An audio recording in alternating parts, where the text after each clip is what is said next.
আল্লাহু আকবার, আল্লাহু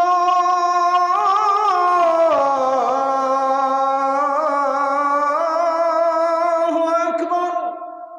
মুসা আলাইহিস সালাম এত ডায়লগ তিনের দেন না, তিনের ক্যাপশন কম, অ্যাকশন বেশি।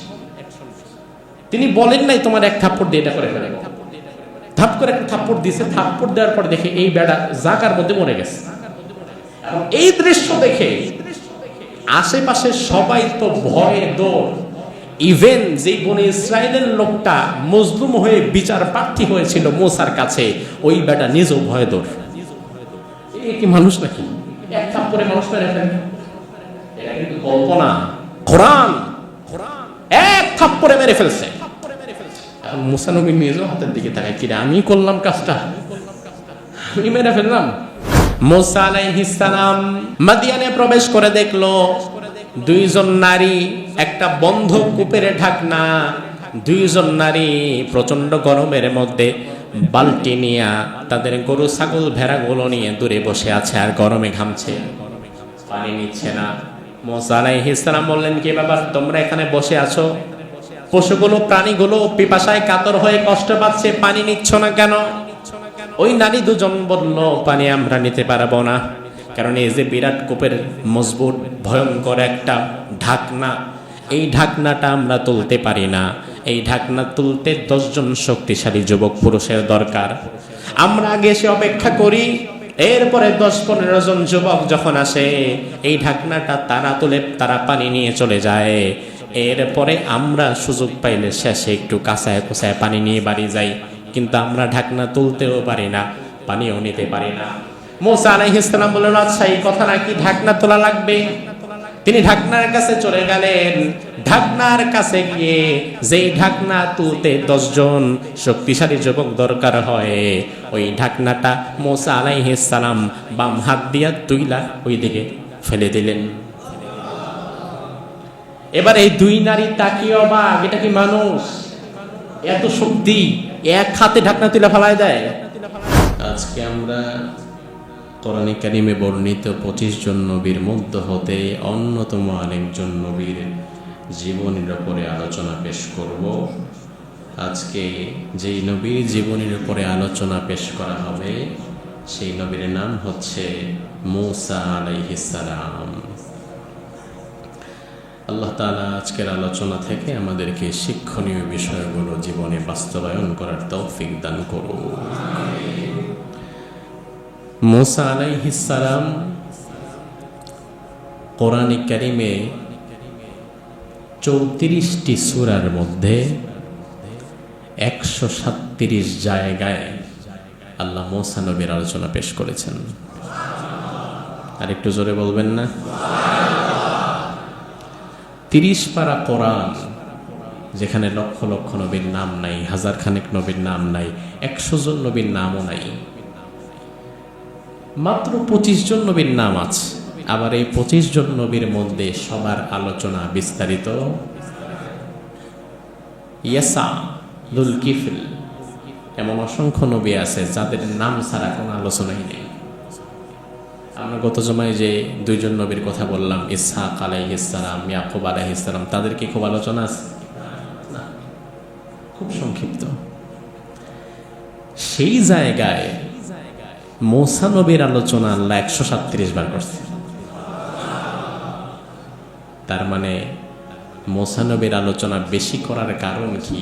আমাদের সাথে মুসা নবীর জীবনের অনেক ধাপ উপধাপ মিলে যাবে বলেই আল্লাহ ওই নবীর আলোচনা বেশি করে আমাদের শিক্ষা নেওয়ার জায়গাগুলো খুলে দিয়েছেন। 137 বার 34টা সূরাতে আল্লাহ তাআলা মুসা নবীর কথা বলেছে। এত বেশি কোন নবীর নাম কিংবা কোন নবীর আলোচনা এত বেশি আল্লাহ তাআলা পুরো কোরআন জুড়ে করে নাই। শুধু তাই নয়, মুসা নবীর বিষয়ে আল্লাহর যে শব্দ চয়ন, এই শব্দ চয়নও আল্লাহ তাআলা কোরআনে অন্য কোন নবীর ক্ষেত্রে ব্যবহার করেন নাই। যেমন কোরআনে আল্লাহ তাআলা বলছেন, ওয়াসতানাতুকা লিনাফসি। আল্লাহ তাআলা মুসা নবীকে বলছে, এই মুসা, ওয়াসতানাতুকা লিনাফসি, দুনিয়াতে তোমাকে আমি আল্লাহ আমার নিজের জন্য নির্বাচন করেছি। তুমি কিন্তু আমার খাস লোক, তুমি ভুলে যেও না। কত আজিম আজিমাতপূর্ণ কথা আল্লাহ তাআলা মূসা নবীর বিষয়ে বলেছেন। মূসা আলাইহিস সালামের পুরো জীবনটাই ছিল তা অতি ফ্যাসিস্ট শক্তির বিরুদ্ধে সংগ্রামময় একটা জীবন।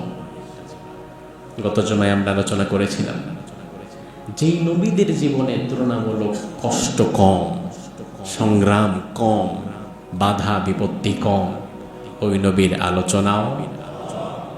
আর যেই নবীর জীবনে তুলনামূলক চড়াই উতরাই ঘাত প্রতিঘাত বেশি, ওই নবীর আলোচনাও বেশি। মূসা আলাইহিস সালামের জীবনে চড়াই উতরাই আঘাত প্রতিঘাত কম না বেশি? জন্মের পরে না আগ থেকেই? আগ থেকেই। অন্যান্য নবীদের সাথে ক্ল্যাশ শুরু হয়েছে দাওয়াত দেওয়ার পরে, আর মূসা নবীর পেছনে লাগছে শয়তান জন্মেরও আগে, তাই না? তো এই জন্য মূসা নবীর আলোচনা তো একটু বেশি হওয়ারই দরকার। আজ থেকে প্রায় ৩,০০০ বছর পূর্বে ঐতিহ্যের দেশ মিশরে জন্মগ্রহণ করেছিলেন মূসা আলাইহিস সালাম। মূসা আলাইহিস সালাম যেই যুগে ছিলেন, ওই যুগের সবচেয়ে বড় শয়তানের নাম কি? কি নাম? ফেরাউন। ফেরাউন দুনিয়াতে বেঁচে ছিল ৪০০ বছর, আর মূসা নবী বেঁচে ছিলেন ৮০ থেকে ১০০ বছর। তাহলে মূসা নবীরও কয় গুণ বেশি? তাহলে বেশি দিন বেঁচে থাকলেই কি বরত্ব? বেশি দিন ক্ষমতায় টিকে থাকতে পারলেই বরত্ব না। বছরের পর বছর ক্ষমতা ধরে রাখার মধ্যেই বরত্ব নয়, বরং দেখতে হবে আপনি ইনসাফের সাথে দুনিয়াতে কতদিন বেঁচেছিলেন। মূসা আলাইহিস সালাম জন্মের পূর্বের ইতিহাস। মিশরের বাদশাহ ফেরাউন, নাম কি? যদিও স্বাভাবিকত লোকাল মিসরি যারা, স্থানীয় মিসরি যারা, তারা ফেরাউনকে চিনবে না। যেমন আমি মিশরের কায়রো এয়ারপোর্ট থেকে নেমে যে ট্যাক্সিতে উঠলাম এই রমজানে, ট্যাক্সিওয়ালাকে প্রথমে জিজ্ঞেস করলাম, আচ্ছা আরিফো ফেরাউন, তুমি ফেরাউন দেখছি না? তো ট্যাক্সিওয়ালা মানে বলে, মা হিয়া ফেরাউন, ফেরাউন আবার কি? আমি চিন্তা করলাম, তোমার দেশের ঐতিহ্যবাহী বান্দা তুমি চিনবা না? তো আমাকে পাশ থেকে জামে আল আজহারের এক ছাত্র বলল যে, শায়েখ, ওনারা ফেরাউনকে ফেরাউন নামে চিনে না, তারা চিনে আর রামসেস আথসানি, দ্বিতীয় রামসেস। অর্থাৎ ফেরাউন মূলত কারো ব্যক্তিগত বাপদাদার দেওয়া নাম না। এটা হচ্ছে যেমন আমাদের দেশে প্রেসিডেন্ট একটা পদবি, এটা ওই রকম, যখন ওই চেয়ারে যে বসবে সে প্রেসিডেন্ট। এই চেয়ারে কুদ্দুস বসলে কুদ্দুস প্রেসিডেন্ট, আপনি বসলে আপনি প্রেসিডেন্ট।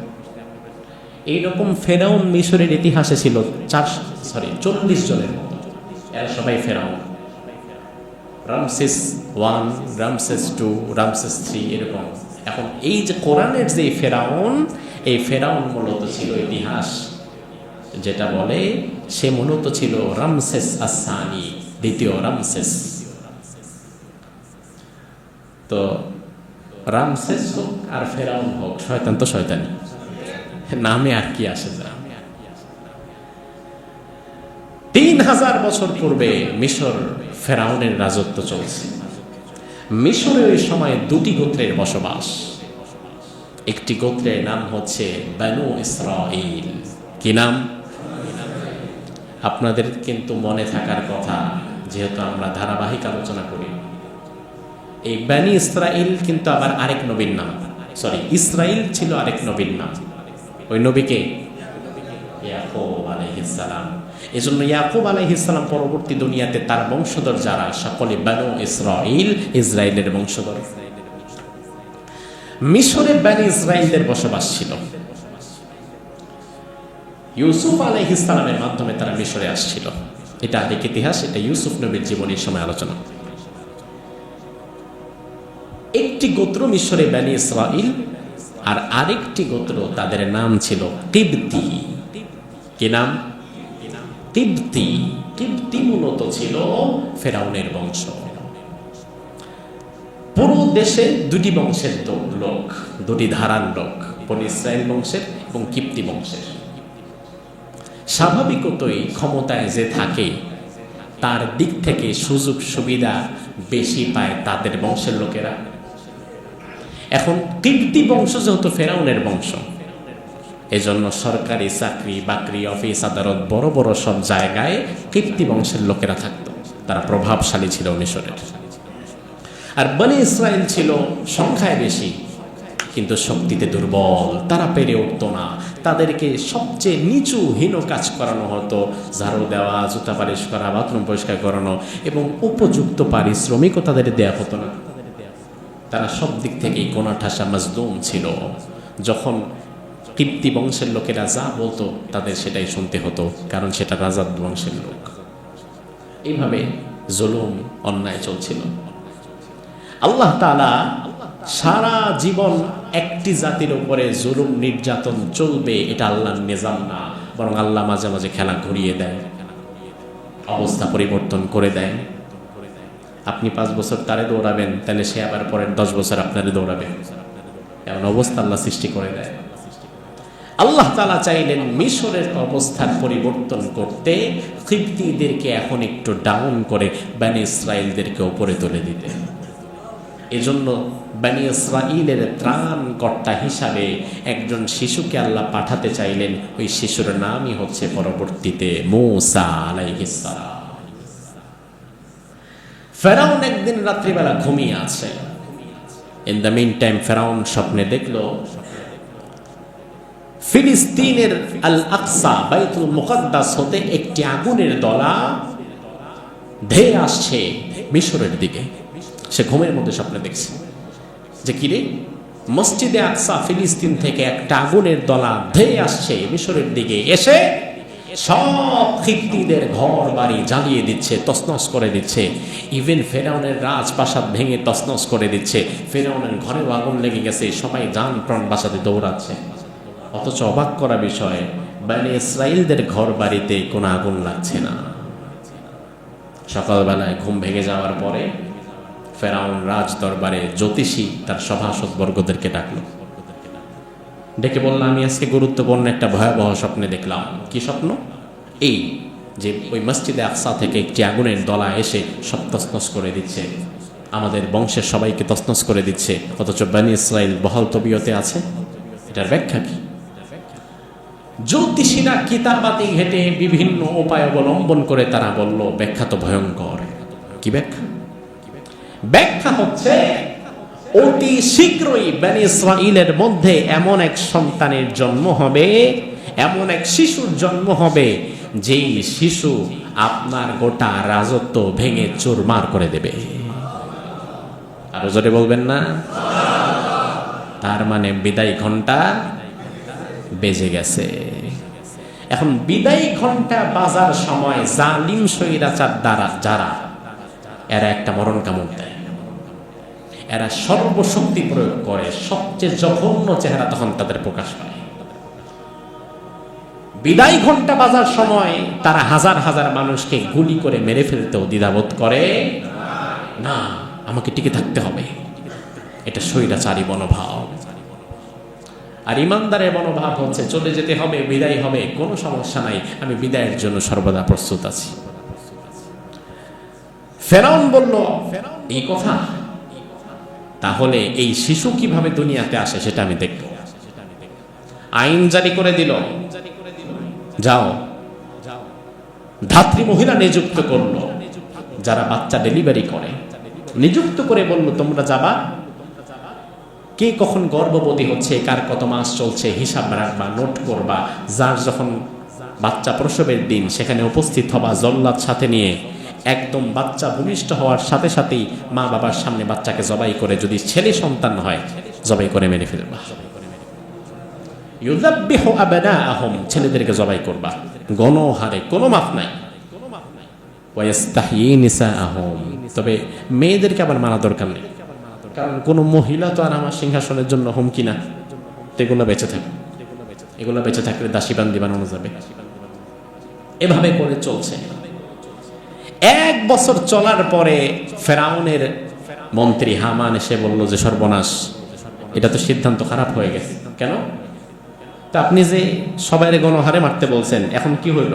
এখন আমাদের রাস্তাঘাট ঝাড়ু দেওয়ার জন্য আস্তে আস্তে পুরুষ সন্তান কমবে না? তা আমরা এগুলা কাজ করার জন্য আর মানুষ কই পাবো? আমাদের বংশের উচ্চ বংশীয় লোকেরা এগুলা করবে? তারা তো এগুলা করবে না। ফেরাউন বলল, তাও তো কথা, তাহলে তো কর্মচারী তো কমে যাচ্ছে। আচ্ছা, এক কাজ করো, তাহলে এখন থেকে এই বছর মারা বন্ধ করো। 1 বছর মারবা না, আর 1 বছর মারবা, আবার তারপরের বছর বাসায় রাখবা, তারপরের বছর মারবা, 1 বছর গ্যাপ দিয়ে মারো। তাহলে আমাদের দিকটাও ঠিক থাকলো, আবার যেই বছর মারা হবে ওই বছর হয়তো মোসাও মরে যাবে, ওই সন্তানও মরে যাবে, এভাবে চলতে থাকবে। তো যেই বছর মারা বন্ধ করলো সে বছর জন্ম হলো মুসা আলাইহিস সালামের বড় ভাই হারুন আলাইহিস সালাম। এর পরের বছর আবার মারার বছর, এবার মেনে ফেলবে। ব্যাস, বছর গণনা শুরু, গণহারে আবার হত্যা করা শুরু। মুসা আলাইহিস সালামকে আল্লাহ তাআলা ওই মুহূর্তে মাতৃগর্ভে পাঠালেন। কেন? আল্লাহ চাইলে এর আগের বছর নিরাপদে পাঠাইতে পারতেন না? তাহলে এখন এত ঝুঁকিপূর্ণ সময়ে পাঠালেন কেন? এত খারাপ সময় পাঠালেন কেন? আরে ফাঁকা মাঠে গোল দেওয়ার মধ্যে কি মজা আছে না? কেউ নাই, এই বছর মারামারি চলবে না, তোমারে পাঠাই দিলাম, তুমি তোমার ঘরেই বড় হও, লাভ কি? বরং আল্লাহর ফায়সালা তো আরো বড়। সুবহানাল্লাহ বলবেন না? মুসা আলাইহিস সালামের মা গর্ভবতী হলেন। আল্লাহর কি ফায়সালা, অন্যান্য নারীরা গর্ভাবস্থায় পেট যেমন বেড়ে যায়, শরীর ফুলে যায়, মুসা আলাইহিস সালামের মা 9 মাস 10 মাস পেটে যে বাচ্চা মুসা, আল্লাহ তাআলা তার পেটে তার বাহিরে কোনো চিহ্নটুকু রাখলেন না। বোঝার উপায় নেই যে মহিলা গর্ভবতী, একদম স্লিম, সব কাজ নিজের মতো করছে। মুসা আলাইহিস সালামের মা প্রকাশ করলেন না। মুসা আলাইহিস সালাম যেদিন ভূমিষ্ঠ হয়ে গেলেন, বাচ্চা শিশুরা ভূমিষ্ঠ হওয়ার পরেই ওয়া ওয়া করে কেঁদে দেয়। যদি না কাঁদে তাইলে মা বাবা ভয় পেয়ে যায়, না জানি কোনো সমস্যা আছে। এটা বাই নেচার, সব বাচ্চারা কাঁদে, কিন্তু মুসা নবীর জন্মের পরে একদম চুপচাপ, কোনো কান্নাকাটি নাই। কারণ কান্নাকাটি করলে বিপদ আছে না নাই? বোঝে যাবে ঘরের ভেতরে একটা বাচ্চা হয়েছে। মুসা আলাইহিস সালামের মা তাকে প্রসব করলেন। মুসা নবী চুপচাপ শুয়ে আছে। বাহিরে সারাক্ষণ ফেরাউনের গার্ড, সিআইডি, জল্লাদ, ধাত্রী মহিলা সব ঘোরাঘুরি করছে। মুসা আলাইহিস সালামের মা বড় চিন্তিত হয়ে গেলেন, আমি বুঝি আমার বাচ্চাটাকে বাঁচাতে পারবো না, কি করব আমি এই বাচ্চাটাকে এখন? আল্লাহ রাব্বুল আলামিন কোরআনে কারীমের মধ্যে আয়াত নাযিল করে আমাদেরকে জানিয়ে দিলেন, ও দুনিয়ার মানুষ দেখো মুসার মায়ের কাছে আমি আল্লাহ তখন কি বার্তা দিলাম। রব্বুল আলামিন মুসা নবীর মাকে ইলহাম করে জানিয়ে দিলেন, ওয়া আওহাইনা ইলা উম্মি মুসা আন আরদি'i ফাইদা খিফতি আলাইহি ফাআলকিহি ফিল ইয়াম্মি ওয়ালা তাখাফি ওয়ালা তাহজানি ইন্না রাদ্দুহু ইলাইকি ওয়াজাইলুহু মিনাল মুরসালিন। সুবহানাল্লাহ। আল্লাহ বলেন, মুসার মা ভয় পেও না, বাচ্চা জন্ম দিয়েছো, আগে তুমি তাকে একটু দুধ পান করায়া দাও। মুসা আলাইহিস সালামের মা বাচ্চাকে দুধ পান করালেন। এবার আল্লাহ বললেন, ও মুসার মা, একটা কাঠের বাক্স বানাও, একটা বাক্সের মধ্যে তাকে ভরে ফাআলকিহি ফিল ইয়াম্মি, তাকে তোমার সামনে নীল নদের কিনারে ভাসিয়ে দাও। ওয়ালা তাখাফি ওয়ালা তাহজানি, ভয় পেও না, চিন্তিত হইও না। ইন্না রাদ্দুহু ইলাইকি, অচিরেই এই শিশুরে আবার আমি আল্লাহ তোমার কোলেই ফেরত পাঠাবো। ওয়াজাইলুহু মিনাল মুরসালিন, এবং এই শিশু সাধারণ কোনো শিশু না, এই শিশুই হবে আমি আল্লাহর নবী মুসা। মূসার মায়ের মনের মধ্যে আল্লাহ এটা ইলহাম করে দিলেন, ইলকা করে দিলেন। মূসা আলাইহিস সালামের মা সুন্দর একটা কাঠের বাক্স বানিয়ে সেখানে তাকে ভরলেন। এবার আল্লাহর প্রতি ভরসা করে নদীর মধ্যে আস্তে করে ফেলে তিনি দূরে সরে আসলেন। এসে এবার মূসা আলাইহিস সালামের একজন বড় বোন ছিলেন, যিনি হারুন নবীরও বড়। ওই বোনের নাম ইতিহাসবিদগণ বলেন মারইয়াম। কি নাম? কি নাম? এটা ঈসা নবীর মা মারইয়াম না, তার বোনের নাম মারইয়াম। নাম কি? মারইয়াম। প্রথম সবাই একটু ভয় পেয়ে গেছে, আল্লাহ এটা আবার কোন মারইয়ামের কথা বলে। শুনুন, মূসা আলাইহিস সালামের মা এবার তার বড় বোন মারইয়ামকে বললেন, এক কাজ করবা। ওয়াকালাত লিউখতিহি কুসসিহি, তার বোন কি বলল, শোনো, আস্তে আস্তে দূর থেকে তুমি বাক্সটাকে ফলো করবা। নীল নদটা এটা খুব বিরাট কোনো নদ এমন না, মানে এটা লম্বায় অনেক বড়, তবে এটার প্রশস্ততা কম। মূসা আলাইহিস সালামের মা বলল, শোনো, ফাবাসুরাত বিহি আন জুনুবি ওয়া হুম লা ইয়াশউরুন, আস্তে আস্তে পাশ দিয়ে হাঁটবা, তুমি তোমার মতো হাঁটতেছো, র্যান্ডমলি হাঁটাচলা করছো, এই বাক্সের দিকে আর চোখে তাকাবা, দেখবা এই বাক্সটা ভাসতে ভাসতে কই যায়। যদিও মা আল্লাহর প্রতি ভরসা করে ছাড়ছে, আল্লাহও বসে ফেরত দিব, কিন্তু মা তো কই যায় একটু দেখি, দেখি না একটু কই যায়। মূসা আলাইহিস সালামের বোন বাক্স ভেসে ভেসে যাচ্ছে, মূসা নবীর বড় বোন বাক্সের পাশ দিয়ে হাঁটছে আর চোখে তাকাচ্ছে আর ফলো করছে, দেখি এটা কই যায়।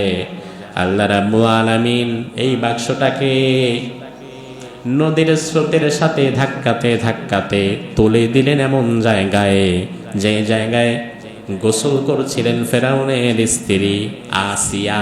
কি নাম? ফেরাউনের স্ত্রী আসিয়া গোসল করার সময় দেখলেন, কি ব্যাপার, সামনে এত সুন্দর একটা বাক্স ভেসে ভেসে যাচ্ছে, স্বাভাবিকত এমন বাক্স তো নদীতে ভাসার কথা না। তিনি তার খাদেমাদেরকে বললেন, যাও তো নিয়ে আসো তো, এটা টান দিয়ে দেখি এটা কি। বাক্সটা টেনে আনা হলো, আসিয়া প্রথম বাক্সের ঢাকনা খুললেন, খুলেই দেখেন চাঁদের চেয়ে সুন্দর ফুটফুটে একজন শিশু সেখানে শুয়ে আছে। আসিয়া ছিল নিঃসন্তান, দীর্ঘদিন যাবৎ সন্তানাদি হচ্ছে না। নিঃসন্তান কোন মা যে কারো বাচ্চা দেখলেই তার ভালো লাগে, ভালো লাগে না? একটু করে নিতে মন চায়, একটু আদর করতে মন চায়, তার তো সন্তান নাই। আসিয়া দেখে এত ভালো লাগছে তার।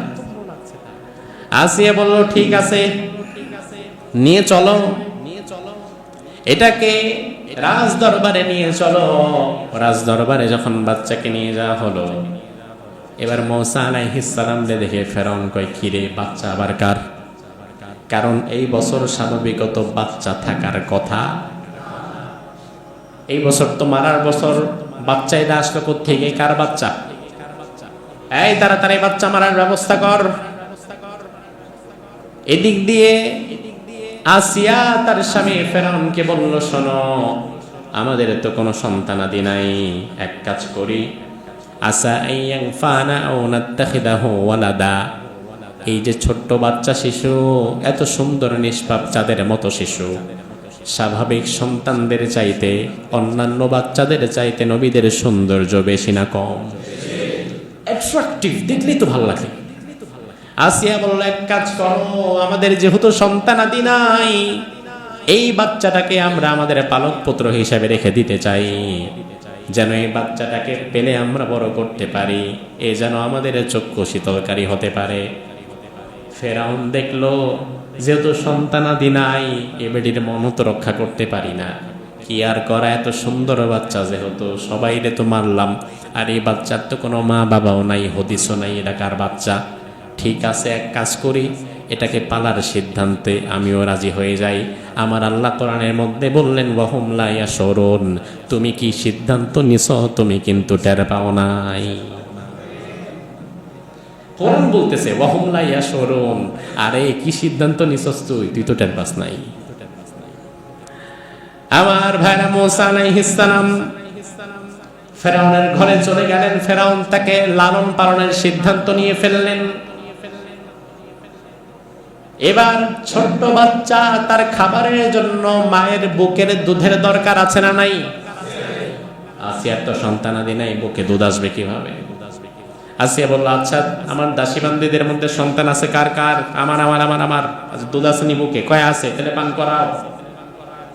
মুসা আলাইহিস সালাম যেদিকে তার মুখ ধরে তিনি মুখ ফিরায় নেয়, অথচ সারা দিন না খাওয়া।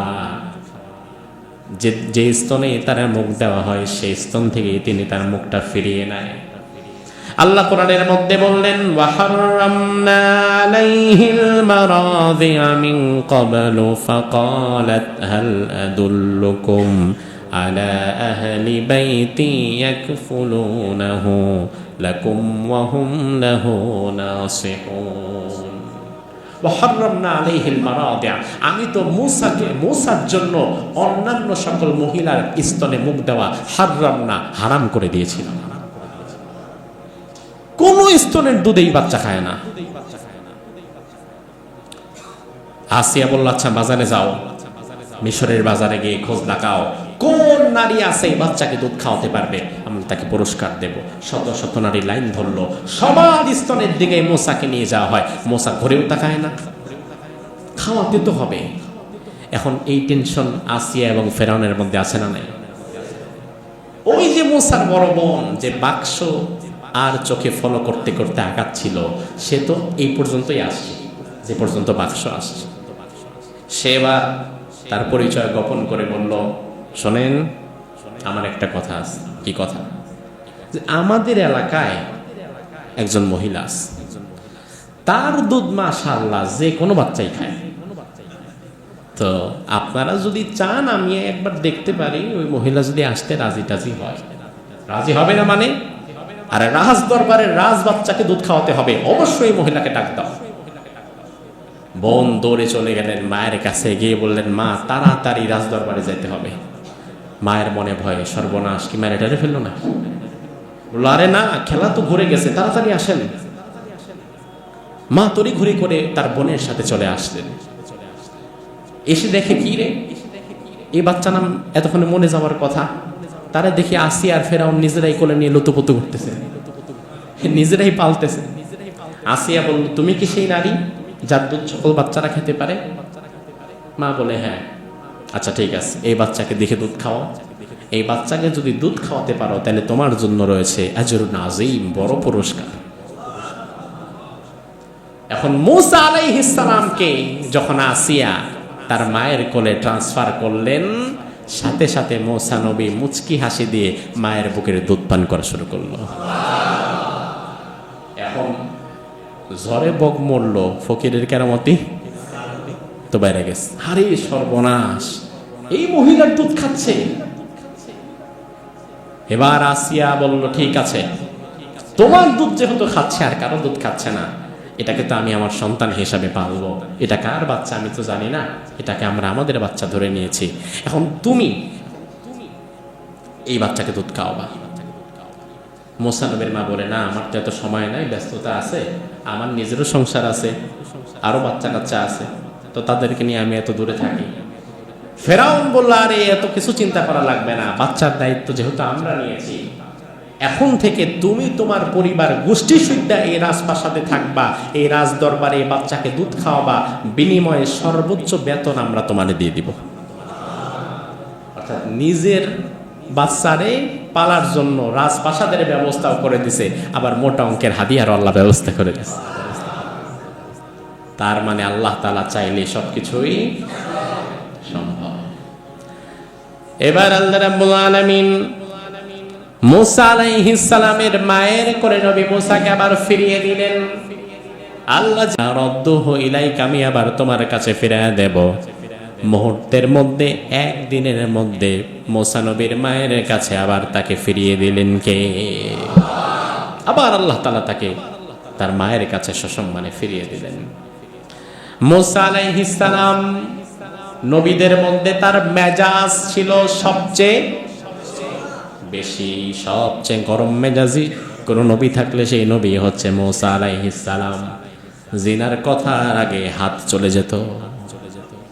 ছোটবেলা থেকেই তিনি মেজাজি, অন্যায়কারী এবং অন্যায়ের বিরুদ্ধে সর্বদা তিনি প্রতিবাদী।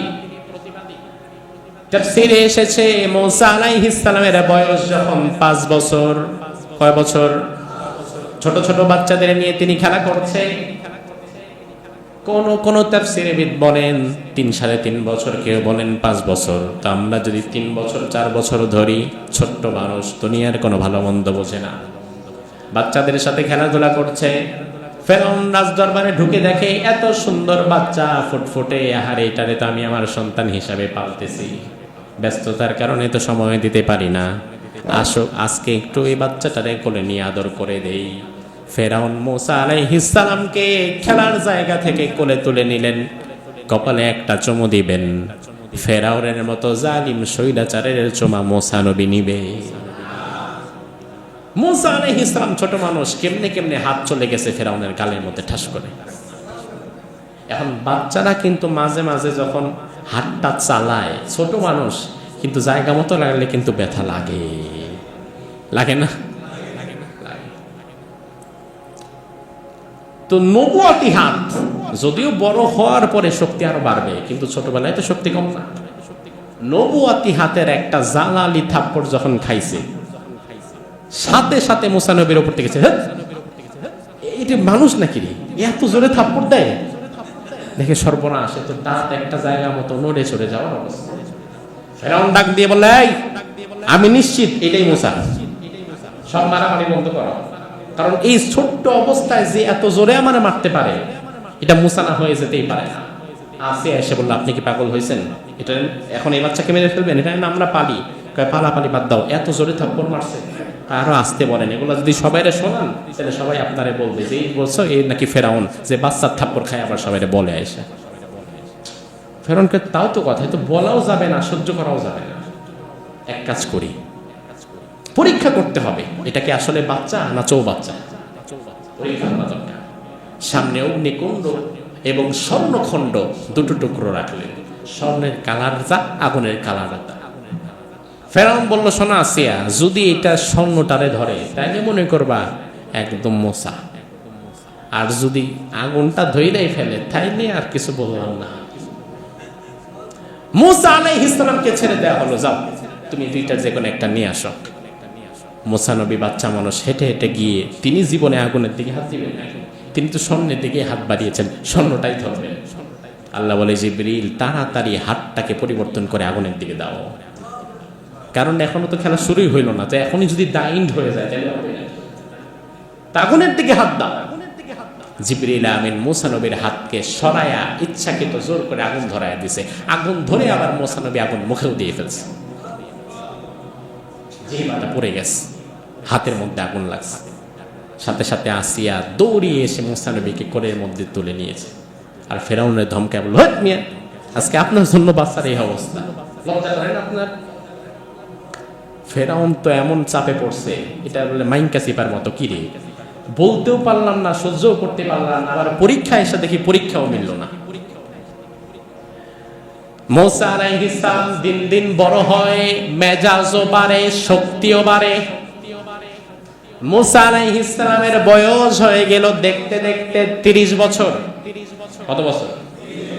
30 বছর বয়স। মূসা আলাইহিস সালাম রাজপ্রাসাদে থেকে থেকে মানুষ হয়েছে, কিন্তু ছোট থেকেই রাজপ্রাসাদে থাকার পরেও ন্যায় এবং অন্যায়ের মধ্যে পার্থক্য করাটা ভুলে যায়নি। হক এবং বাতিল, ইনসাফ এবং জুলুমের মধ্যে তিনি পার্থক্য করতে পেরেছেন। মূসা আলাইহিস সালাম একদিন বাজারে হাঁটছিলেন, 30 বছর বয়সী যুবক মূসা, তখনও নবুয়ত তিনি পান নাই। এমন সময় দেখলেন মিশরের বাজারে দুই ব্যক্তি দাঁড়িয়ে দাঁড়িয়ে ঝগড়া করছে। এর মধ্যে এক ব্যক্তি হচ্ছে কিবতি বংশের, ফেরাউনের বংশের, আরেক ব্যক্তি হচ্ছে বনু ইসরাঈল। মূসা আলাইহিস সালাম সেখানে গেলেন, যাওয়ার পরে বললেন, কি হয়েছে, সমস্যা কি? নবীদের ধারা ছিল, তারা যখন কোনো গন্ডগোল গ্যাঞ্জাম দেখতো, তারা সেখানে গিয়ে এটাকে মিটিয়ে দেওয়ার চেষ্টা করত। কোন ঝগড়া বিবাদ দেখলে এটাকে মিটিয়ে দেওয়ার চেষ্টা করতেন রাসূলেরা। আর আমরা কোনো ঝগড়া বিবাদ দেখলে পাশ থেকে ধাক্কা মাইরা আরো লাগায় দিয়া মজা নেই, আছে না? ফ্রিতে একটা সিনেমা দেখে মোটামুটি মারামারি লাগলে তো কথাই নাই, আর মোটামুটি হাতে মোবাইল থাকলে তো লাইভে চলে যাবে। মূসা আলাইহিস সালাম বললেন, সমস্যা কি? মানে ইসরায়েলের লোকটা বলল, হুজুর আমি দুর্বল, আমার শক্তি নাই, আমি গরিব মানুষ, আমার থেকে জোর করে এই দ্রব্যটি সে কিনেছে, এখন উপযুক্ত টাকা দিচ্ছে না। কিপ্তিরে মুসা নবী বলে টাকা দিয়ে দাও। কিপ্তি বংশের লোকটা কয় জিনা দিমু না, কি করবে? মুসা আলাইহিস সালাম রেগে গেলেন, বললেন টাকা দিয়ে দাও। কেন দিবা না? সে তো গরিব মানুষ, জুলুম করবা কেন? কিপ্তি বংশের লোক বলে দিমু না, যা খুশি তাই করুন, দেশটা আমার বাপের, যা খুশি তাই করব, যার খুশি তারে দিমু, যারে খুশি তারে দিমু না। মুসা আলাইহিস সালাম রেগে গেলেন, ঠাস করে একটা চর মেরে দিলেন, কোনো কথা বললেন না। ওই একটা চর খায়া ওই কিপ্তি বংশের লোকটা জাগার মধ্যে হার্ট স্ট্রোক করে মরে গেছে। আমরা কথায় কথায় বলি না, আরেকটা কথা বললে কিন্তু এক থাপ্পড়ে 32টা দাঁত ফালায়, অথচ জীবনে আপনি কোনোদিন কাউরে থাপ্পড় দিয়া 32টা দাঁত ফালাইতে পারলেন না। আর মুসা আলাইহিস সালাম এত ডায়লগ তিনি দেন না, তিনার ক্যাপশন কম, অ্যাকশন বেশি। তিনি বলেন নাই তোমার এক থাপ্পড় দিয়ে এটা করে ফেলবো, ধাপ করে একটা থাপ্পড় দিয়েছে, থাপ্পড় দেওয়ার পর দেখে এই বেড়া জাকার মধ্যে মরে গেছে। এই দৃশ্য দেখে আশেপাশে সবাই তো ভয়ে দৌড়। ইভেন যে বনে ইসরায়েলের লোকটা মজলুম হয়ে বিচার প্রার্থী হয়েছিল মুসার কাছে, ওই বেটা নিজেও ভয়ে দৌড়। এই কি মানুষ নাকি? এক থাপ্পড়ে মানুষ মেরে ফেলে? এটা কিন্তু কল্পনা। কোরআন এক থাপ্পড়ে মেরে ফেলছে। মুসা নবী নিজেও হাতের দিকে তাকায়, কিরে আমি করলাম কাজটা, আমি মেরে ফেললাম। এই ঘটনা চলে গিয়েছে ফেরাউনের দরবারে, যে আপনার পালক পুত্র মুসা দিন দিন এত বাড়াবাড়ি করছে, আমাদের বংশের লোকদের বাজবিচার করে না, যে অন্যায় করে সে দেখি তারে গিয়ে মারে।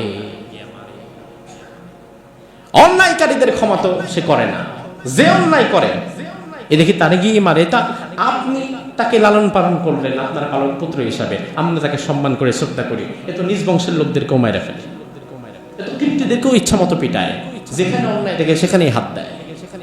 এটা নবুয়তি মেজাজ। নবুয়তি মেজাজ এবং ধারা হচ্ছে আপনি ন্যায় এবং সত্যের পথে থাকবেন, এই পথে যখন যে বাধা হয়ে দাঁড়াবে তার বিরুদ্ধে আপনি প্রতিবাদ করবেন। সে যেই হোক না কেন, সে হতে পারে আপনার দলের, হতে পারে আপনার বংশের, হতে পারে আপনার রক্তের খুব কাছের আত্মীয়, কিন্তু অন্যায় যদি করে আপনাকে আপনার সাধ্যের বাহিরে হয়ে গেলেও তার বিরুদ্ধে প্রতিবাদ করতে হবে। এটা নবী মুসা আলাইহিস সালাম করতেন।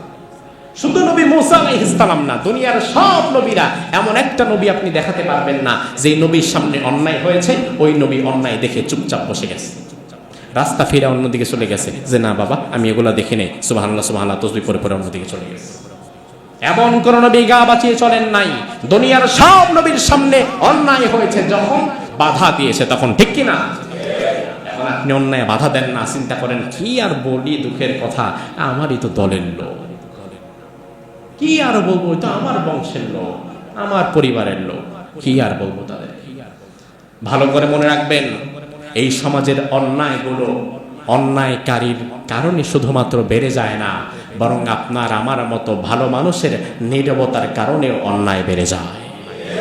আমাদের কারণে অন্যায় বাড়ে, আমরা অন্যায় বাড়াতে এই সমাজকে উদ্বুদ্ধ করি।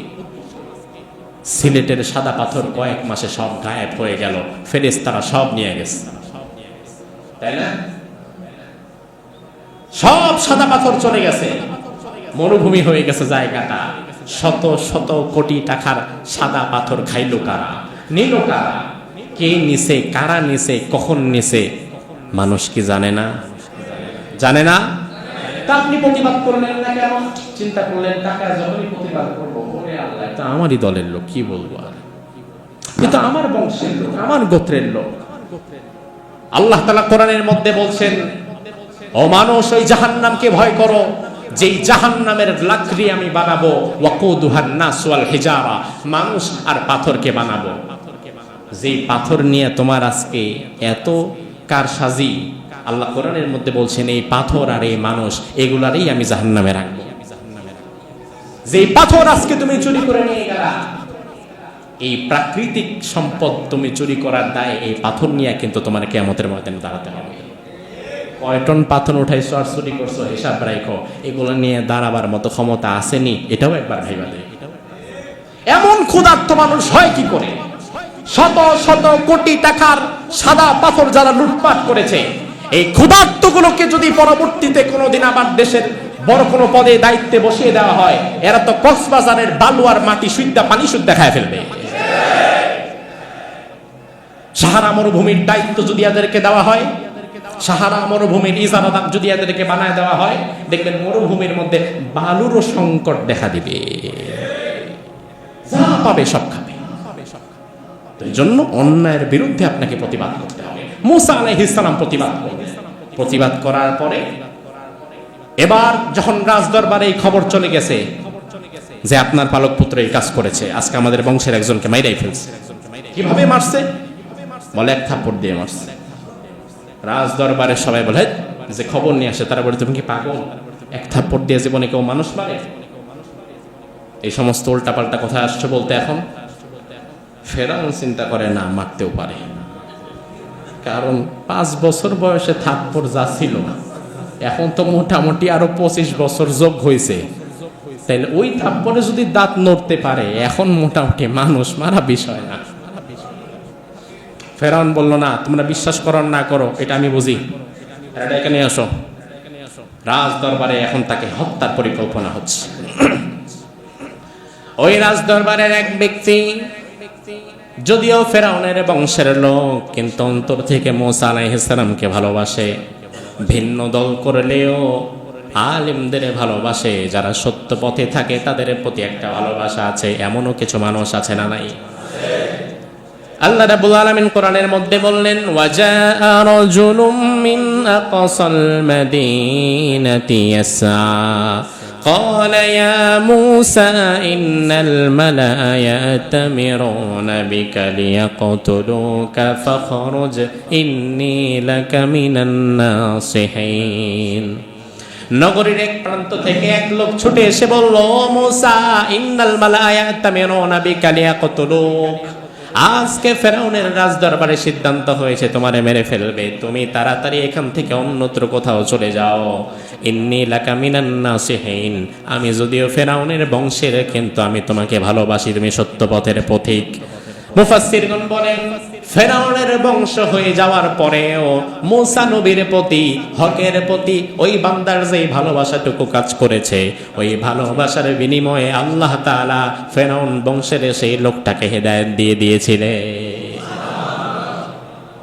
এজন্য দল যেটাই করেন, অন্তত পক্ষে সত্য কথা যারা বলে তাদের প্রতি যেন আপনার শ্রদ্ধার জায়গাটা ঠিক থাকে, তাদের প্রতি যেন আপনার ভালোবাসা থাকে। তাদের বিরুদ্ধে যাবেন না, হয়তো তাদের প্রতি ভালোবাসাটা আপনার নাজাত এবং হেদায়েতের কারণ হয়ে যেতে পারে। মুসা আলাইহিস সালাম এবার কি করবেন? ডানে বামে না তাকায়া এক কাপড়ে হাঁটা দিলেন, যেদিকে চোখ যায় বের হয়ে গেলেন মিশর থেকে। হাঁটতে হাঁটতে চলতে চলতে তিনি মিশর থেকে বের হয়ে গেলেন। মিশর থেকে বের হয়ে তিনি জর্ডানে প্রবেশ করলেন। এমন একটা শহরে প্রবেশ করলেন যেই শহরের নাম ছিল মাদিয়ান। কি নাম? আরো জোরে। মাদিয়ানে একজন নবীর বসবাস ছিল। আমরা ওই নবীর জীবনের উপরেও আলোচনা করেছিলাম। কোন নবী? কোন নবী? আরে পেছ লাগাই দিলাম তো। হ্যাঁ, শুআইব আলাইহিস সালাম। ওয়া ইলা মাদিয়ানা আখাহুম শুআইবা। শুআইব নবীর জীবনী আমরা এখানে আলোচনা করেছি। শুআইব নবী যেখানে ছিলেন মাদিয়ান, ওখানে মুসা আলাইহিস সালাম চলে গেলেন। তিনি কিন্তু কিছুই জানেন না, কই আসছি, কই গেছি, কিভাবে থাকবো, কই খাবো, কিচ্ছু জানে না। আল্লাহর প্রতি ভরসা করে চলে এসেছে। মাদিয়ানে প্রবেশ করে দেখলো দুইজন নারী, একটা বন্ধ কূপের ঢাকনা, দুইজন নারী প্রচন্ড গরমের মধ্যে বালতি নিয়ে তাদের গরু ছাগল ভেড়াগুলো নিয়ে দূরে বসে আছে আর গরমে ঘামছে, পানি নিচ্ছে না। মুসা আলাইহিস সালাম বললেন, কি ব্যাপার, তোমরা এখানে বসে আছো? পশুগুলো, প্রাণীগুলো পিপাসায় কাতর হয়ে কষ্ট পাচ্ছে, পানি নিচ্ছ না কেন? ওই নারী দুজন বলল, পানি আমরা নিতে পারবো না, কারণ এই যে বিরাট কূপের মজবুত ভয়ঙ্কর একটা ঢাকনা, এই ঢাকনাটা আমরা তুলতে পারি না। এই ঢাকনা তুলতে 10 জন শক্তিশালী যুবক পুরুষের দরকার। আমরা আগে এসে অপেক্ষা করি, এরপরে 10-15 জন যুবক যখন আসে, এই ঢাকনাটা তারা তুলে তারা পানি নিয়ে চলে যায়। এরপরে আমরা সুযোগ পাইলে শেষে একটু কাঁচায় কোচায় পানি নিয়ে বাড়ি যাই, কিন্তু আমরা ঢাকনা তুলতেও পারি না, পানিও নিতে পারি না। মুসা আলাইহিস সালাম বললেন, আচ্ছা এই কথা নাকি, ঢাকনা তোলা লাগবে। তিনি ঢাকনার কাছে চলে গেলেন। ঢাকনার কাছে গিয়ে যেই ঢাকনা তুলতে 10 জন শক্তিশালী যুবক দরকার হয়, ওই ঢাকনাটা মুসা আলাইহিস সালাম বাম হাত দিয়া তুইলা ওই দিকে ফেলে দিলেন। এবার এই দুই নারী তাকিয়ে অবাক, এটা কি মানুষ? এত শক্তি, এক হাতে ঢাকনা তুলে ফেলায় দেয়। মুসা আলাইহিস সালাম এবার পাশে এক গাছের নিচে বসে আছেন। ওই নারী দুজন তাদের পশু পাখিগুলোকে পানি খাইয়ে, পানি পর্যাপ্ত নিয়ে এরপরে আবার বাড়ির দিকে চলে গেলেন। মুসা আলাইহিস সালাম এবার আল্লাহর কাছে দোয়া করে বলে, আল্লাহ, সুম্মা তাওয়াল্লা ইলাল যিল্লি ফাকালা রাব্বি ইন্নী লিমা আনজালতা ইলাইয়া মিন খায়রিন ফাকির। গাছের ছায়ায় বসে ক্ষুধার্ত অবস্থায় মুসা আলাইহিস সালাম আল্লাহরে বলে, আল্লাহ, আমি আজ নিঃস্ব অসহায়, তুমি যদি দয়া না করো আমার যাওয়ার মতো কোনো জায়গা নাই। এভাবে দোয়া করে তিনি ধৈর্য ধারণ করে গাছের নিচে বসে আছে। এমন সময় ওই দুই মেয়ে থেকে আরেকটি মেয়ে আবার ফিরে এসেছে কিছু সময় পরে। এসে মুসা আলাইহিস সালামকে বলল, আপনি চলুন আমাদের সাথে আমাদের বাড়িতে। কেন? বলে, আমাদের বাবা বৃদ্ধ মানুষ, শাইখুন কাবীর, আমাদের বাবা বৃদ্ধ মানুষ, ঘর থেকে বের হতে পারে না। বাবাকে যখন আপনার বিষয়ে কথা বললাম, আমাদের বাবা তখন আপনাকে নিয়ে আসতে বলেছে, আপনাকে একটু দাওয়াত করবে, আপনি আমাদের বাড়িতে এসে 4টা ডাল ভাত খেতে পারেন। মুসা নবী মনে মনে কয়, আলহামদুলিল্লাহ, এমন একটা ব্যবস্থা হওয়া দরকার ছিল। এবার মুসা আলাইহিস সালামকে নিয়ে ওই মেয়েটি তার বাবার কাছে চলে গেলেন।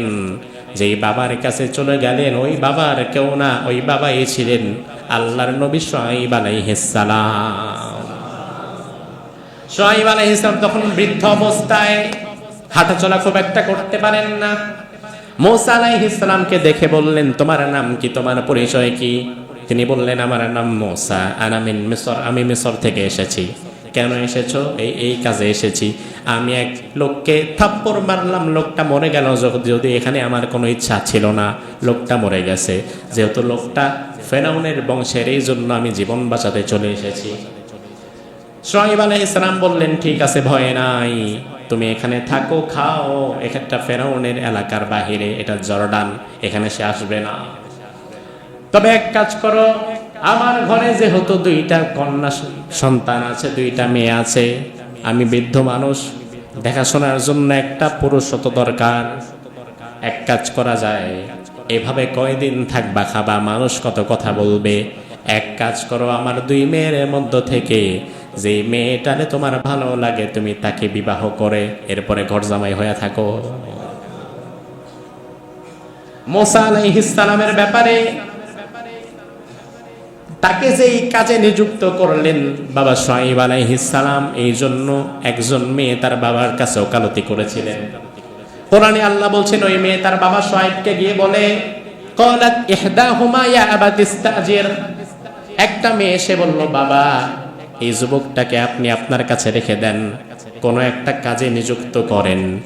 ইন্না খায়রা মান ইস্তাজারতাল কওয়িয়ুল আমিন। কারণ আমি দেখলাম এই যুবক অনেক শক্তিশালী এবং অনেক আমানতদার। তো মেয়ে যখন একটা বাহিরের ছেলে সম্পর্কে এত প্রশংসা করছে, শক্তিশালী, আমানতদার, দেখতে ভালো, হ্যান্ডসাম আছে, তখন তো বাবা বুঝে নিছে যে মাশাআল্লাহ, তাইলে মেয়ের মনে হয় পছন্দ হয়েছে। এবার বাবা জিজ্ঞেস করলেন, আচ্ছা শক্তিশালী কেমনে বুঝলাম? আরে 10 জন মিলে যে ঢাকনা তুলতে পারে না, সে একা হাতে ঢাকনা তুলে ফেলায় দেয়। ও আচ্ছা, বুঝলাম, তাহলে কবিউল আমিন, তুমি যে তাকে আমিন বললা, আমানতদার বললা, এটা কিভাবে বুঝলাম? বলে, এটা বুঝলাম কিভাবে জানেন? যখন তাকে আমি নিয়ে আসছিলাম, আমি যেহেতু রাস্তা চিনি, আমি সামনে ছিলাম তার পথপ্রদর্শক হিসাবে, মাঝে মাঝে বাতাসে আমার ওড়নাটা গা থেকে সরে যাচ্ছিল। তিনি নিচের দিকে তাকিয়ে হাঁটছিলেন। তিনি হঠাৎ করে আমাকে বললেন, এই মেয়ে থামো। তুমি পেছনে থাকো, আমি তোমার সামনে সামনে হাঁটব। মেয়ে বলল, আমি তো রাস্তা চিনি, আপনি তো চিনবেন না, কোথায় ডানে যাব কোথায় বামে যাব এটা আপনারে বলবে কি? মুসা নবী বলল, আমারে বলারও দরকার নাই, তুমি হাতের মধ্যে কিছু ছোট পাথর রাখবা, রাস্তার যেখানে যেই দিকে যাওয়া লাগবে তুমি পাথরটা সেদিকে মারবা, আমি সেদিকে হাঁটবো। আর জোরে বলবেন না? তো বিবাহের ক্ষেত্রে বিশ্বস্ততা, দিনদারিতা, আমানতদারিতার প্রয়োজন বেশি না কম? বেশি। শুধু পয়সা দেখে বিয়েতে রাজি হয়ে যায় না। পয়সা আছে, চরিত্র নাই, আপনার মেয়ে 2-3 দিন পরে এমন জাহান্নামের করতে পড়বে আপনি কেঁদেও কুল পাবেন না। এজন্য শুআয়ব নবী যখন দেখলেন যে ছেলেটা খুব ভালো, তিনি এবার বললেন, তুমি তাহলে আমার যে কোনো একটা কন্যাকে বিবাহ করো, বিয়ে করে তার ছাগল ভেড়াগুলো তুমি 10 বছর পালন করো, এটা মোহরানা হয়ে যাবে, আর তুমি তোমার স্ত্রীর সাথে এখানে থাকতে পারবে। আব্দুল্লাহ ইবনে মাসউদ রাদিয়াল্লাহু আনহু তিনি বলেন, আফরাসুন নাস সালাসা, দুনিয়ার মানুষের মধ্যে চরম বুদ্ধিমত্তার পরিচয় দিয়েছিলেন 3 ব্যক্তি। কয় ব্যক্তি? কয় ব্যক্তি? 3 ব্যক্তি, যারা মানুষ চিনতে ভুল করেননি। 1 নাম্বার হচ্ছে সাহেব ইউসুফ হিনা ক্বালা লিইমরাতিহি আকরিমি মাথওয়া। 1 নাম্বার ব্যক্তি হচ্ছে ওই ইউসুফ নবীকে বাজার থেকে যে ব্যক্তি কিনেছিল, সে আসলে সোনা কিনেছিল, সে স্বর্ণ চিনতে ভুল করে নাই। সুবহানাল্লাহ। 2 নাম্বার হচ্ছে ওয়াসাহিবাতু মূসা হিনা ক্বালাত ইয়া আবাতি ইস্তাজির। 2 নাম্বার হচ্ছে মূসার স্ত্রী, যে মূসার শক্তিমত্তা এবং বুদ্ধিমত্তা, আমানতদারিতা দেখে তার বাবার কাছে মূসার বিষয়ে সুপারিশ করেছিল, তিনিও মানুষ স্বর্ণ চিনতে ভুল করেন নাই। আর 3 নম্বর হচ্ছে ওয়া আবু বকর সিদ্দিক হিনা ইস্তাখলাফা ওমর রাদিয়াল্লাহু আনহু। আবু বকর সিদ্দিক তৃতীয়ত বুদ্ধিমত্তার পরিচয় দিয়েছিলেন, যিনি খেলাফতের দায়িত্বে তারপরে কে বসবে ওইখানে ওমরকে তিনি নিযুক্ত করেছিলেন, এটাতেও তিনি ভুল করেন নাই। তার কারণ স্বাভাবিকভাবে ওমর ছিলেন একটু রাগী, কঠোর। আবু বকর সিদ্দিক যদি ওমরে ফারুককে খেলাফতের দায়িত্বে আগে সুপারিশ না করে যেতেন, তাহলে সাহাবায়ে কেরামের মধ্যে অনেকেই ওমর পরবর্তী খলিফা হোক এটা শুরুর দিকে হয়তো মানতে চাইতেন না, কারণ উনি তো অনেক কঠোর, এত কঠোর মানুষ দিয়ে কি হবে। কিন্তু আবু বকর সিদ্দিক বললেন, না, কিছু কিছু জায়গায় কঠোরের দরকার, এজন্য আমি আমার পরে ওমরের নামটা সাজেস্ট করে গেলাম, যদি তোমরা তাকে রাখতে পারো তোমরা লাভবান হবা।